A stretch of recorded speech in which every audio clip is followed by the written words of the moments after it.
This moment for me came in defeat.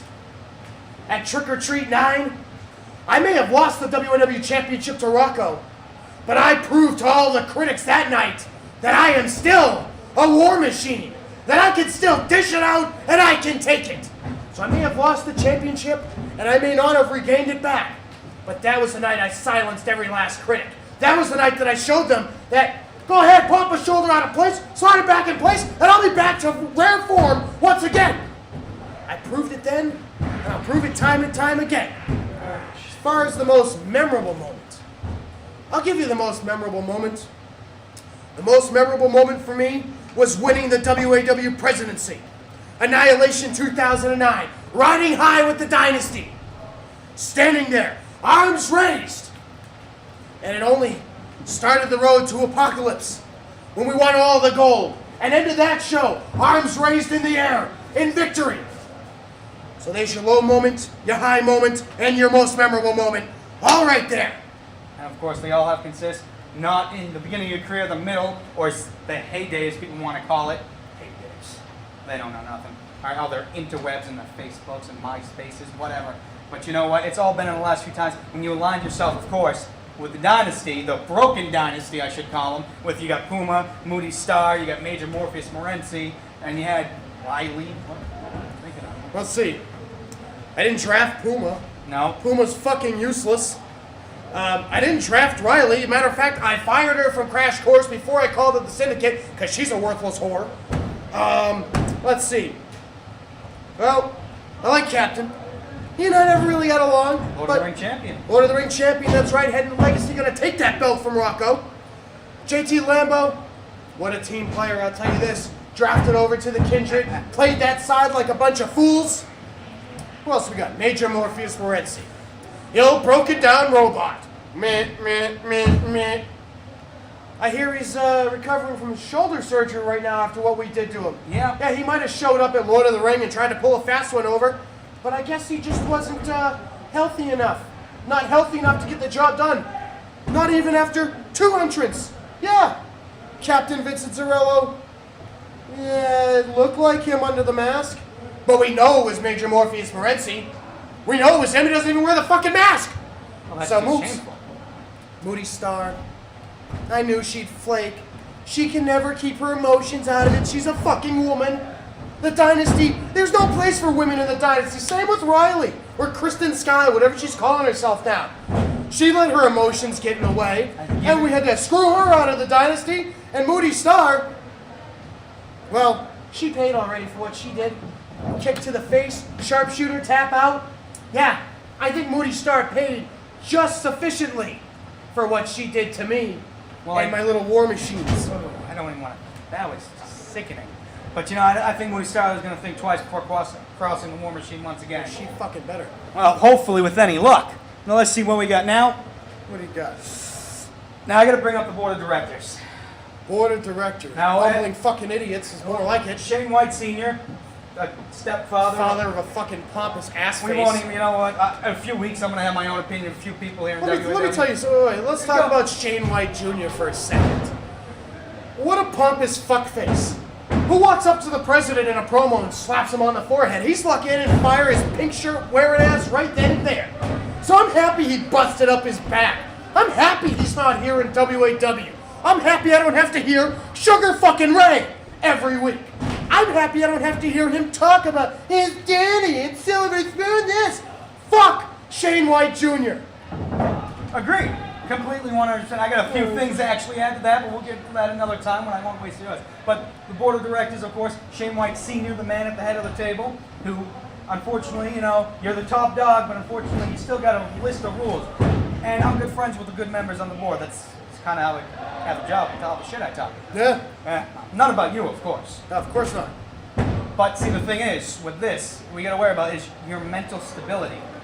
My mental stability. Why does everybody think I'm crazy? You gave a sharpshooter to a cup of coffee because it was one of those Dixie cups. It looked like the Jersey Devil! It was black and white! It was black and white, that's your problem! Well, you don't bring me things that are in black and white! Black coffee, white cup, what the fuck? I attacked Smokey looking like the Jersey Devil! You can't put black and white in front of me! I'm just wearing wearing all black tonight. That's right. Well, see, that's besides the point. They're socks. They're nothing. But see, that's the thing you gotta understand, Sin. All right, you tried to give a sharpshooter to a cup of coffee. I succeeded. That cup was on the ground tapping out. Yes, it was. Tap, tap, tap, tap, tap. Well, see, the problem is the board of directors looking at you right now, saying every step you take is a crack on the foundation of WAW. You're putting a crack on the foundation of a company that you helped build. Okay. All right, it's like this wall right here. It's falling apart, right, in the dojo. I mean, look at this. It's just crap. But you got to understand, all right? The board of directors are going to be they might have a meeting. Your ability to lead WAW. You're making matches putting WTF, Wednesday, Tuesday, Friday, to dress up as another team, if like the Mean Girls will dress up as another team. Moody Star versus you, which, come on, you're like right here, and Moody Star is just, I mean, it's lower than Carnage's crap. I mean, think about this. You got to understand from their point of view, if you keep going down the path you are, and we got to bring it all back to the Jersey Devil. Let me tell you about the board of directors first, before we get to Jason Danvers. Let me tell you about the board of directors. They want to question my sanity, question my logic. Let me tell you something. I hate those fucking fans. But do they not love seeing Mean Girls dressed up like FMJ? Do they not love Wednesday, Thursday, Friday dressing up like Asylum? Do they not like that? The crowd loved it. Did they not like Moody Star jumping on me and punching my face in before I kicked the hell out of her? No! They loved it! They didn't just like it, they loved it! So the board of directors can question my sanity all day long. They can question my obsessions with making the Jersey Devil tap, tap, tap, tap, tap, tap, tap. But they can't question this.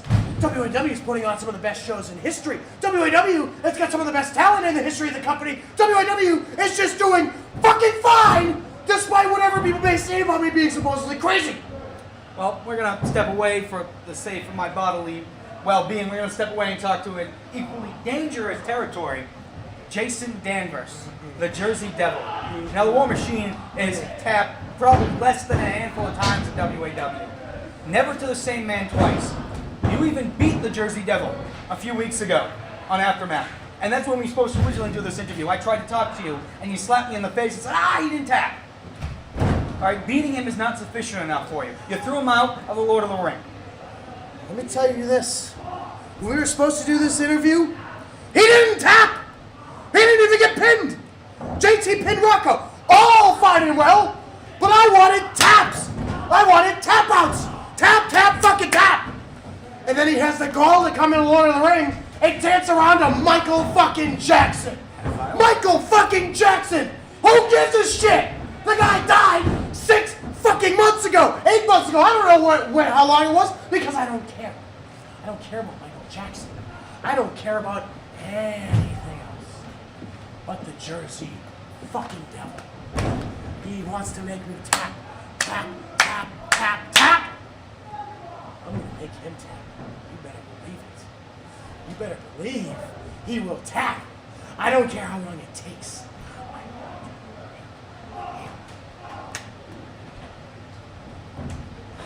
Okay. Well, you heard it from the War Machine himself, the president of WAW, the same president of WAW. But,